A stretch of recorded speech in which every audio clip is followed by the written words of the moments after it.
While she may not be as famous today as someone like Queen Victoria, Elisabeth of Austria was one of the most powerful monarchs of the 19th century. The iconoclastic ruler defied Austrian court traditions and became a beloved figure in her homeland and abroad. But her reign came to a dramatic end. So, today we're going to take a look at the tragic life of Elisabeth of Austria. But before we get started, be sure to subscribe to the Weird History channel. After that, leave a comment and let us know what other royal figures you would like to hear about. Okay, everyone? Tighten up those corsets.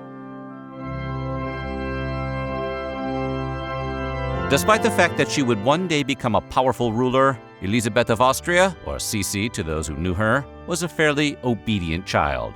Her mother, Princess Ludovica, and aunt, Princess Sophie, had mapped out her future from day one. And that wouldn't be the least bit surprising if you knew them, because they were ambitious aristocratic sisters from Bavaria's ruling Wittelsbach family, who were determined to see their children marry influential men in the ruling class. Elisabeth's father, Duke Maximilian Joseph of Bavaria, was informally known as Duke Max to his friends, and presumably his fellow DJs. A free spirit, Duke Max had a deep interest in Bavarian folk music. He also traveled extensively around the world, particularly to Asia and Africa, and once constructed a temporary circus behind his palace residence in Munich. Call it Cirque de Backyard. In contrast to his wife Princess Ludovica, Duke Max encouraged his daughter's adventurous side, and given the chance, Elisabeth rejected rigorous academics in favor of horse riding and long hikes into the Bavarian countryside. Honestly, who hasn't daydreamed of jumping on a horse and galloping away from school?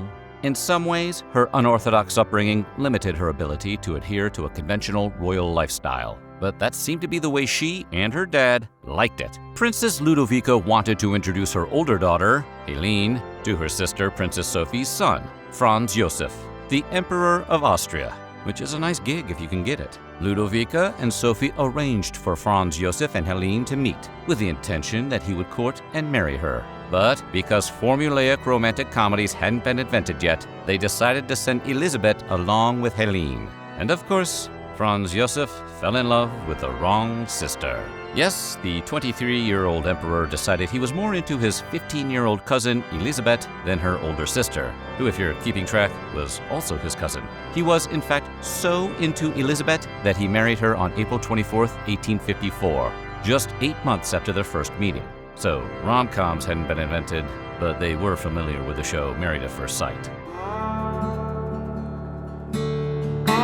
Getting married meant that Elisabeth was finally free from living under the thumb of her mother. Instead, she'd have to live under the thumb of her aunt, which was not a better deal. Sophie was domineering and manipulative, and took charge of Elisabeth's children and their upbringing. She supervised their day-to-day life and didn't allow them much contact with her mother. And that's not all. She also had Elisabeth and Franz Josef's first child christened without Elisabeth's input, naming the baby, you guessed it, Sophie. In 1857, during a visit to Hungary, the 2-year-old Sophie and her infant sister Gisela became ill, and little Sophie ultimately succumbed to what was probably typhus. Elisabeth's mother-in-law used the incident to further strengthen her control of Gisela's upbringing, which estranged Gisela from Elisabeth. And if all that wasn't enough, Princess Sophie also mercilessly berated her daughter-in-law because she produced only female children, and she wanted a male heir to the Austrian throne. Eventually, however, Elisabeth gave birth to Crown Prince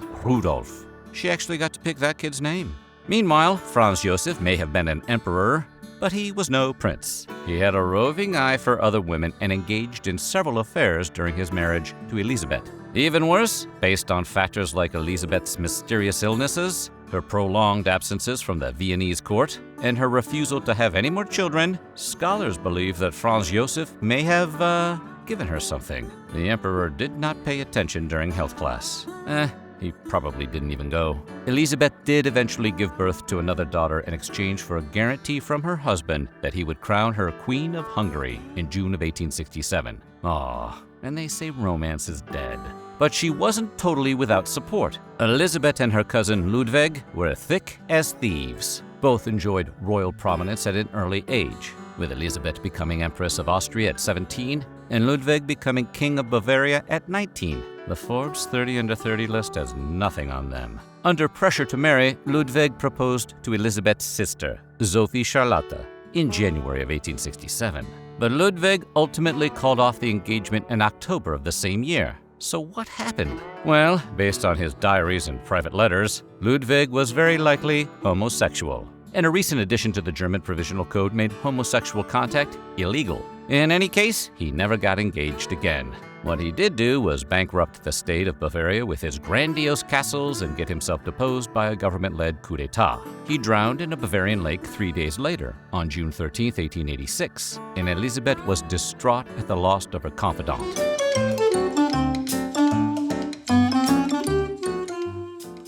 Like her circus-obsessed father before her, Elisabeth was simply ill-suited for a submissive, polite lifestyle, and she found the oppressively formal and protocol-driven atmosphere of the Austrian court was giving her a rash, both figuratively and somewhat literally. As she was giving birth to Crown Prince Rudolf, she suffered a physical collapse that likely indicated tuberculosis, and her doctors recommended she travel to a more tropical climate. She stayed on the Portuguese island of Madeira without her children or husband for 6 months, and she enjoyed the hiatus so much she began traveling on a frequent basis from there on out. As she aged, her involvement in her homeland's politics grew, and she influenced her husband on matters of the Hungarian state. But by the end of her life, she spent virtually no time in Vienna. In fact, she believed the city itself caused her to become ill, displaying what many believe were psychosomatic symptoms, and what we believe was a bad case of Hiatus. And her desire to spend most of her time out of the office happened to coincide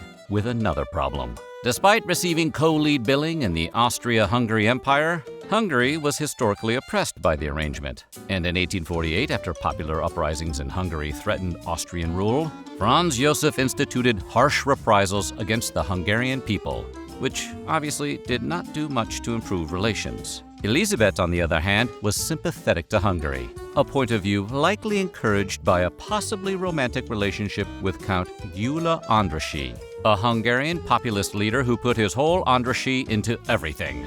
After Austria's defeat at the hands of Prussia in 1867, Elisabeth convinced her husband that improved relations with Hungary, along with expansion into the Baltic states, could re-establish Austria as a European power. And for her troubles, Elisabeth was officially crowned Queen of Hungary in 1867. His and her geopolitics. Andrássy, for his part, was named Prime Minister of the Hungarian part of the dual state. The union set off a period of stability and economic prosperity in the region. Elisabeth became extremely popular, and even today, she's revered in Hungary, with numerous Hungarian memorials and statues dedicated to her memory. Historical records show that Elisabeth was obsessed with her appearance. She seldom ate meat, living mostly on dairy and eggs. And her regimen included daily workouts with gym equipment, as well as horse riding and fencing exercises. So she would crush on TikTok, is what we're saying. All this doesn't necessarily mean she was healthy, physically or mentally. Even a slight weight gain brought on days of obsessive fasting. At one point, her weight got as low as 96 pounds. Which is pretty light for an adult woman who is 5'8". Elisabeth also placed a high value on her remarkably long hair and spent nearly 3 hours per day caring for it. She would have been a popular figure in Whitesnake videos. She wore no makeup, opting instead for creams made of whale oil, wax, and rosewater. She even slept with raw meat and crushed strawberries on her face and soaked her night clothes in vinegar in an attempt to preserve her tiny waist. It's unclear why she thought rolling around in artisanal ingredients would help her maintain her figure, but she did work her way up to Empress of one of the world's most powerful countries. Interestingly, despite her renowned beauty and dedication to maintaining her looks, Elisabeth refused to sit for portraits or allow formal photographs beginning at the age of 32. She was even famous for riding on horseback or walking in public with a fan or parasol covering her face to prevent people from photographing her. Royal paparazzi must have been no joke.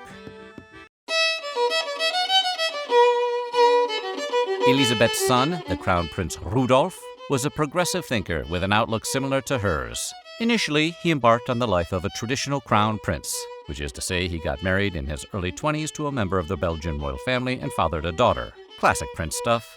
Now he just needs to record a bunch of albums. But Rudolf grew tired of marriage and the constraints imposed by the royal Austrian lifestyle. He attempted to have his marriage officially annulled, but when that failed, he began drinking heavily and engaging in numerous adulterous affairs. In 1888, Rudolf allegedly took up with a 17-year-old noblewoman named Mary Vetsera. The pair were found on January 30, 1889, at the Crown Prince's hunting lodge at Meierling, having offed themselves. In 2015, historians discovered letters written by Mary explaining that she was preparing to be Juliet to Rudolf's Romeo out of love. But historians are unsure exactly why Rudolf wanted to go through with it. Some believe it was because his father, Franz Josef, ordered him to end the affair with Mary. Others believed he was simply depressed and mentally ill. As a result of Rudolf's passing, Franz Josef's nephew, Franz Ferdinand, eventually became the heir apparent to the Austrian throne. And if that name sounds familiar to you, it's probably because he was the famous archduke whose assassination in 1914 set off the events that triggered World War I, or if you're a fan of early aughts indie rock. By 1898, Empress Elisabeth only spent a few weeks out of the year in Vienna, opting instead to travel around Europe. Wouldn't want that Viennaitis to flare back up. In September of that year, she planned to take a steamboat across Lake Geneva to Montreux, Switzerland, and she left her hotel for the short walk along the lake to the ship's boarding area. Elisabeth didn't know it yet, but Italian anarchist and fanatic Luigi Lucchini had stalked her and discovered she was staying at the Hotel Beau Rivage. He approached the unguarded empress and her lady-in-waiting, pretended to stumble, and braced himself by leaning on Elisabeth. At that moment, he stabbed her with an industrial file attached to a wooden handle. But because of Elisabeth's habit of wearing extremely tight corsets, she didn't feel any pain from the wound. So at first, nobody understood what had happened. She actually managed to board the ship, only to collapse and be carried back to her hotel, where she perished. Authorities immediately arrested Lucchini, placed him on trial, and gave him a life sentence. Today, Elisabeth is remembered for her tragic death as much as her sense of style and beauty. And in December of 2014, fashion impresario Karl Lagerfeld introduced a line for Chanel, inspired by Elisabeth's late 19th century aesthetic. Again, we're telling you, she would have crushed TikTok. So what do you think? Which of these facts about the life of Elisabeth of Austria surprised you the most? Let us know in the comments below, and while you're at it, check out some of these other videos from our weird history.